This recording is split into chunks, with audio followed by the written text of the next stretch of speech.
दिल्ली के शाहबाद डेयरी में हुए साक्षी हत्याकांड ने पूरे देश को दहला कर रख दिया है। इस घटना का जो सीसीटीवी वीडियो सामने आया था, उसे देखकर कोई भी ये अंदाजा नहीं लगा सकता कि 20 साल का साहिल आखिर कैसे 16 साल की नाबालिग साक्षी पर हैवानों की तरह हमला कर सकता है। और अब इस सब के बीच एक और बड़ा खुलासा हुआ है, जिससे इस पूरी घटना में एक नया ट्विस्ट आ गया है। दरअसल साहिल ने पुलिस पूछताछ में बताया है कि पहले उसे झबरू और साक्षी ने धमकाया था। इसके बाद उसने साक्षी का मर्डर किया। आपको बता दें कि झबरू वही युवक है जिसने साक्षी को घटनास्थल से उठाकर एम्बुलेंस में डाला था। और अब इस पूरे मामले में झबरू के किरदार की एंट्री हुई है। ऐसे में सवाल उठता है कि आखिर झबरू, साक्षी और साहिल का क्या कनेक्शन है। तो आपको बता दें कि जिस इलाके में साक्षी रहती है, झबरू उस इलाके का एक दबंग युवक माना जाता है। और झबरू ने खुद मीडिया से ये कहा कि 27 मई 2023 को साक्षी और उसकी दोस्त भावना मेरे पास आई थी। उसने कहा था कि साहिल नाम का लड़का उसे परेशान कर रहा है। जो लड़की थी जिसकी मौत हुई, हत्या कर दी गई, उससे कोई बातचीत पहले हुई? मेरी कोई बातचीत आज तक भी फोन पे बात नहीं हुई थी मेरी, परसों तक भी। तो वो 27 तारीख को फेस टू फेस ही मिली थी। 27 मई? हाँ जी। तो फिर उसके बाद 28 तारीख को उसका मर्डर ही कर दिया।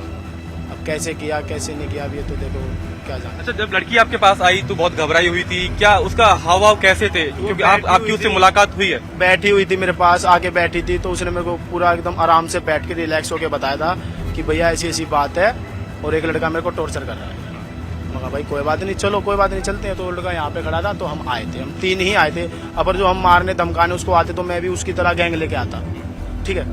वो दोनों लड़की थी मेरे साथ और मैं था, बस। और जो लड़की आपसे मिलने पहुंची, वो किसी के थ्रू आपसे मिलने पहुंची या क्या? उसका परिचय आपसे कैसे हुआ? भावना और वो लड़की आई थी। भावना मृतका को आपके पास लेकर पहुंची थी? हाँ, भावना मेरे साथ की लड़की है। ये बात पूरी तरीके से गलत है कि आपने और भावना ने मिलकर एक दिन पहले साहिल के ऊपर कट्टा ताना, कोई बंदूक उसको धमकाने की कोशिश करी? कट्टा बंदूक होती तो सर ये बताओ ना, मैं यहाँ होता क्या? अब उसके पास चाकू था तो उसने चाकू उस लड़की को मार दिया। मेरे पास कट्टा बंदूक होती तो मैं भी मार सकता था उसको वहीं। ये तो बात है, धमकाता क्यों मैं? और धमका तो सर है भी नहीं, उसको कोई बात ही नहीं हुई ऐसी। आपको बता दें कि झबरू का ये भी कहना है कि मैंने ही साक्षी के शव को उठाकर एम्बुलेंस में रखा था।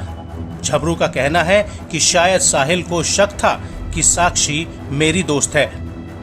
लड़की को मारा क्यों आपने? क्योंकि उस लड़की से भी बात की है और आपने साहिल को भी समझाने की कोशिश की। साहिल को गलत लगा हुआ उस लड़की के और मेरे बारे में कि कुछ गलत मैटर चल रहा हो सके। ये गलत फहमी उसको हुई होगी, क्योंकि उसने आते ही मेरे को भाई ही बोला था और मैं उसकी मदद ही करना था। पर जो किसी की मदद करना गुनाह है तो आगे से नहीं करेंगे। आपने साहिल को समझाने की कोशिश करी? क्योंकि ये बताया करी थी कि भाई देखो, इसको लड़की को टॉर्चर मत करो, इसका पीछा छोड़ दो, अपना बात खत्म करो, बस।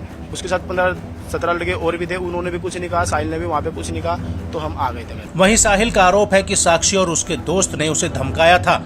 साहिल का कहना है कि उन्होंने मुझे धमकी दी थी कि अगर मैं साक्षी के साथ पैचअप करने के लिए उसके ऊपर दबाव डालूंगा तो वो मुझे पीटेंगे। पुलिस का दावा है कि साक्षी और साहिल जून 2021 से रिलेशनशिप में थे और इनके बीच में अक्सर झगड़ा हुआ करता था। और 8 दिन पहले ही साक्षी ने साहिल से कहा था कि वो उसके साथ ब्रेकअप करना चाहती है और यहीं से साहिल बौखलाया हुआ था, जिसके बाद उसने साक्षी की हत्या कर दी।